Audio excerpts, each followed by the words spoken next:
कंपन्यांमध्ये जे आपण प्रोजेक्ट बनवतो तेव्हा फोल्डर स्ट्रक्चर मॅटर करतं. म्हणजे सगळ्याच फाईल एका फोल्डरमध्ये असतात का रे? नाही, वेगवेगळ्या फोल्डरमध्ये वेगवेगळ्या फाईल्स असतात. सो डॉट क्लास फाईल त्यांच्या वेगवेगळ्या फोल्डरमध्ये असतील. आता तुम्हाला पॅकेजेसची कन्सेप्ट ऑलरेडी माहिती आहे, तर मला एकदा सांगा बरं, प्रायव्हेट जर आपण एखादं व्हेरिएबल लिहिलं किंवा आपला डेटा जर प्रायव्हेट आहे तर तो एका क्लासच्या बाहेर येतो का? एका क्लासच्या बाहेर येणार आहे, म्हणजेच तो दुसऱ्या फाईलमध्ये तरी दिसेल का? मग दुसरा फोल्डर लांबच राहिलं. ठीक आहे. आता याच्यानंतरचा ॲक्सेस स्पेसिफायर आहे तो डिफॉल्ट. मला सांगा, एका सेम फाईलमध्ये, नीट आहे का, सेम फाईल आहे, फोल्डरच्या आतमध्ये एक फाईल आहे, त्याच्यामध्ये 2 क्लास आहेत. किती क्लास आहेत? तर डिफॉल्ट असेल तर ते वरच्या क्लासकडचं त्या दुसऱ्या क्लासकडे दिसणार आहे.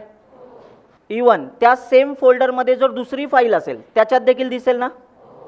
दिसेल की नाही? पण नवीन फोल्डरमध्ये दिसेल का? म्हणजेच डिफॉल्टचा स्कोप काय? फोल्डर पुरता. प्रायव्हेटचा स्कोप काय होता? क्लास पुरता. डिफॉल्टचा फोल्डर पुरता. आता मला सांगा, प्रोटेक्टेड पण सेमच आहे. प्रोटेक्टेडचा स्कोप केवढा असतो? फोल्डर पुरताच असतो, पण तो फोल्डरच्या बाहेर त्यांनाच दिसतो जे त्याचे इमिडिएट चाइल्ड असतात. बरोबर की नाही? म्हणजे त्याचे चाइल्ड क्लास असावं लागतं. आणि पब्लिकचा स्कोप सगळीकडे, सेम फाईल सेम फोल्डर, दुसऱ्या फोल्डरमध्ये पण तिसऱ्या फोल्डरमध्ये पण सगळीकडे दिसणार आहे. मग जरा सिक्वेन्स लावूया. चला बोला. सिक्वेन्समध्ये सगळ्यात लहान प्रायव्हेट, मग मग मग पब्लिक. ओके, कळलंय सगळ्यांना?